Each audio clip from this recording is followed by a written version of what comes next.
Nabinagar TV, সত্য প্রকাশে আপোষহীন। ঈদ জামায়াতেই 25 লাখ টাকার ঘোষণা, প্রশংসায় ভাসছেন এমপি আব্দুল মান্নান। ধর্মীয় ভাবগাম্ভীর্য ও উৎসব মুখর পরিবেশের মধ্য দিয়ে ব্রাহ্মণবাড়িয়ার নবীনগরে পালিত হয়েছে পবিত্র ঈদ উল আজহা। বৃহস্পতিবার সকাল থেকে উপজেলার বিভিন্ন ঈদগাহ ও মসজিদে মুসল্লিদের ঢল নামে। সকাল 7টা থেকে 8:30টার মধ্যে উপজেলার 217টি ঈদের জামায়াত অনুষ্ঠিত হয়। এর মধ্যে ঈদগাহ মাঠে 195টি এবং মসজিদে 22টি জামায়াত অনুষ্ঠিত হয়েছে। এসব জামায়াতে আনুমানিক 1,90,000 থেকে 2 লাখ মুসল্লি অংশ নেন। ঈদ উপলক্ষে আইনশৃঙ্খলা পরিস্থিতি স্বাভাবিক রাখতে উপজেলার 10টি গুরুত্বপূর্ণ ঈদ জামায়াতে নবীনগর থানা পুলিশের বিশেষ নিরাপত্তা ব্যবস্থা গ্রহণ করা হয়।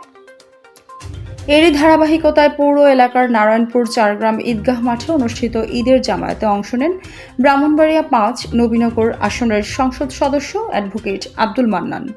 ঈদের নামাজ শেষে উপস্থিত মুসল্লিদের উদ্দেশ্যে বক্তব্য দিতে গিয়ে ঈদগাহ মাঠের উন্নয়নে 25 লাখ টাকা অনুদানের ঘোষণা দেন তিনি।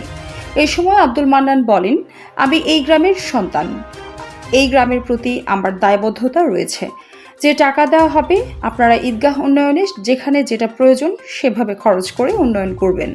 তিনি আরও বলেন, এলাকার ধর্মীয় প্রতিষ্ঠান ও জনকল্যাণমূলক কাজের উন্নয়নে তিনি সব সময় কাজ করে যাচ্ছেন এবং ভবিষ্যতেও এ ধারা অব্যাহত থাকবে।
এই ঘোষণার পর উপস্থিত মুসল্লি ও স্থানীয়দের মধ্যে আনন্দের সৃষ্টি হয়। তারা এমপির এমন উদ্যোগকে সাধুবাদ জানিয়ে বলেন, দীর্ঘদিন ধরে ঈদগাহ মাঠের বিভিন্ন উন্নয়ন কাজের প্রয়োজন ছিল।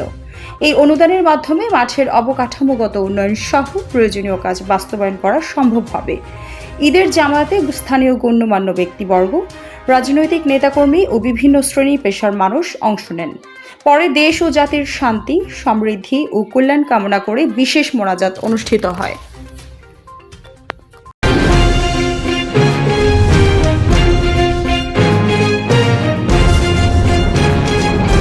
নবীনগর টিভি, সত্য প্রকাশে আপোষহীন।